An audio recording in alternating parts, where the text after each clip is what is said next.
I was born by Golden River, and in the shadow of two great hills, 5 years after the Emancipation Proclamation which began the freeing of American Negro slaves.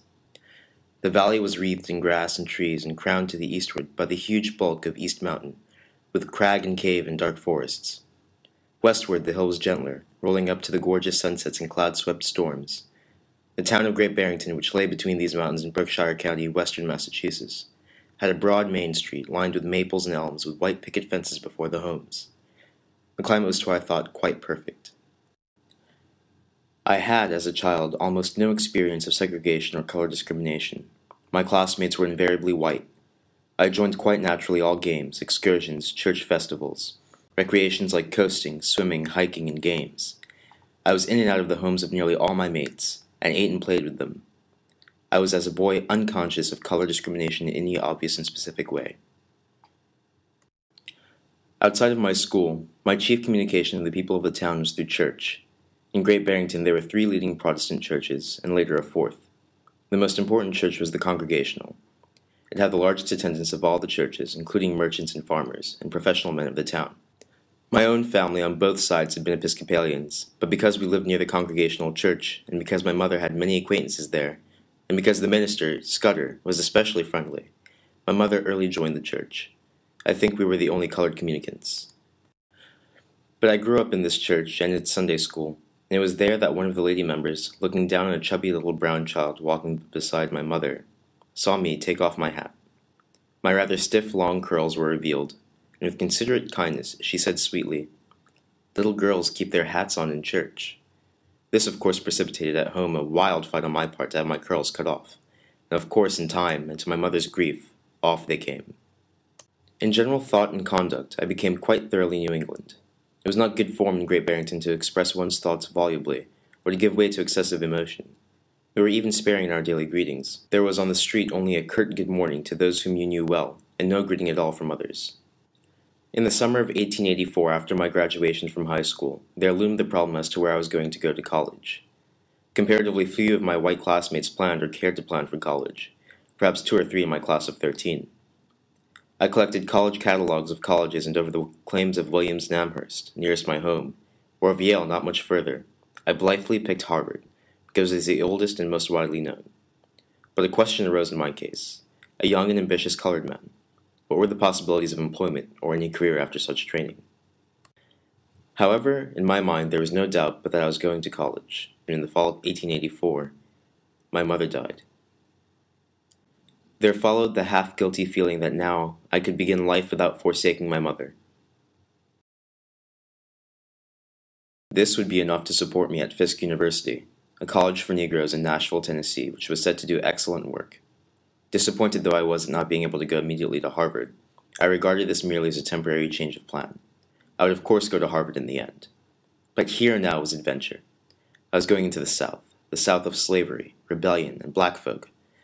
Above all, I was going to meet colored people of my own age and education, of my own ambitions.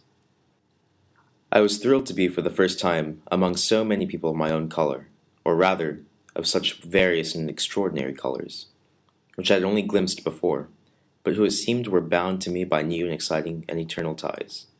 Never before had I seen young men so self-assured, and who gave themselves such airs, and colored men at that. And above all, for the first time I saw beautiful girls. At my home, among my white schoolmates, there were a few pretty girls, but either they were not entrancing, or because I had known them all my life, I did not notice them.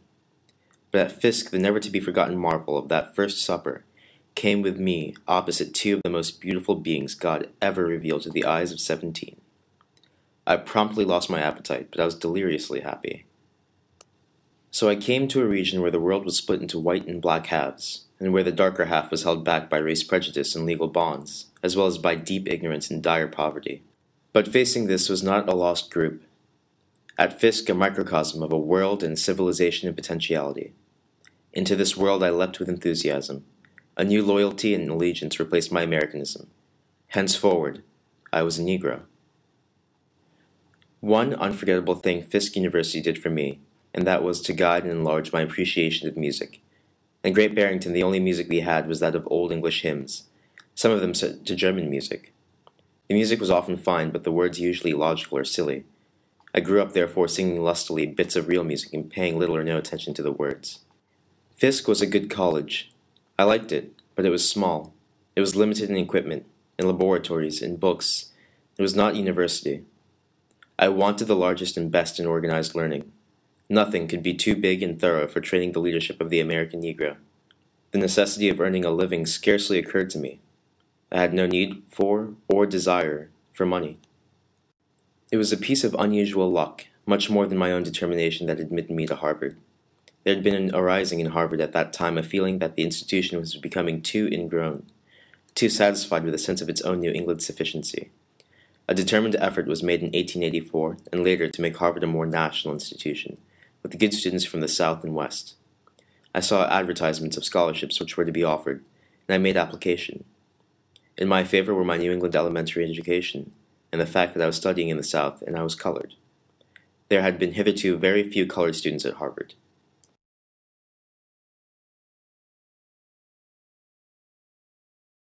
That year, I was at a party and somebody called my attention to what Rutherford B. Hayes, ex-President of the United States, had been saying down at Johns Hopkins. Well, Rutherford Hayes at that time was head of the Slater Fund, which was money left by a Connecticut millionaire to educate Negroes.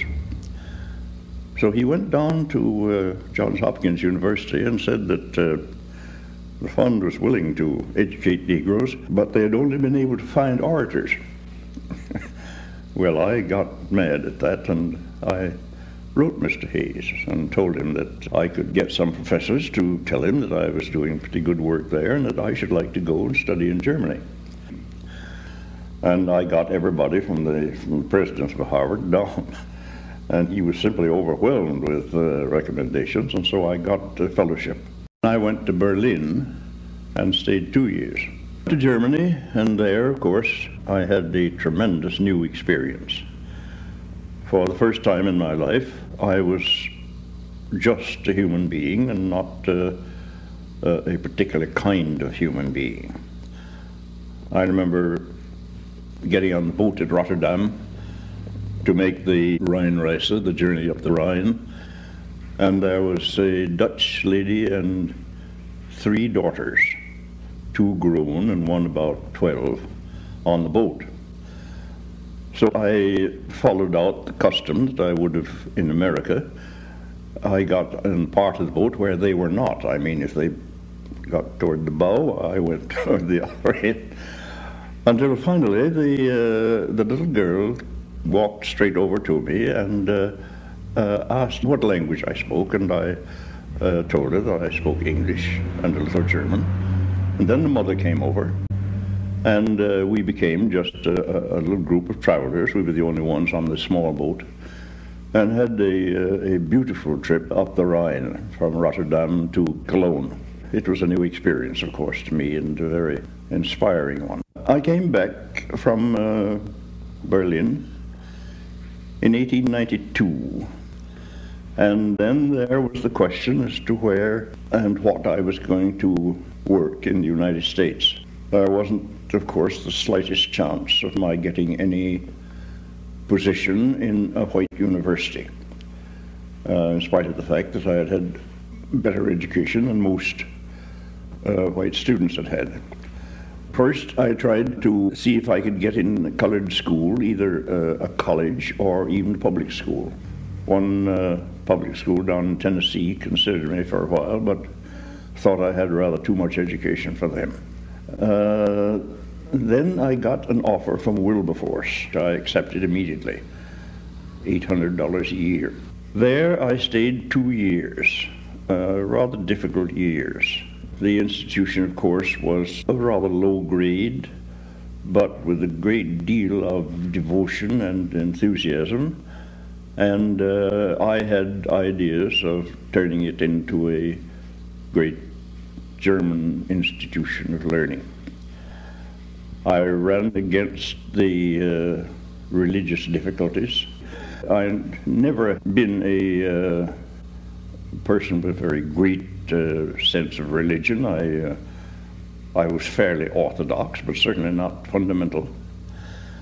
And so I walk with my cane and gloves into a prayer meeting and sit down at the back, and then the student who was carrying on the prayer meeting says, "We will be led in prayer by Professor Du Bois."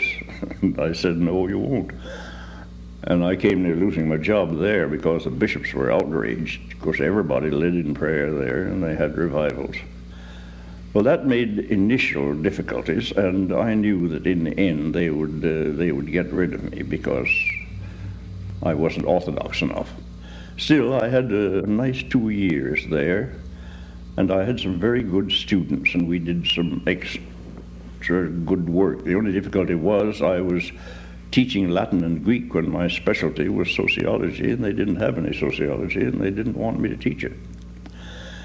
Then I got my chance. I was asked to come to the University of Pennsylvania to make a study of the Negro population of the 7th Ward of Philadelphia.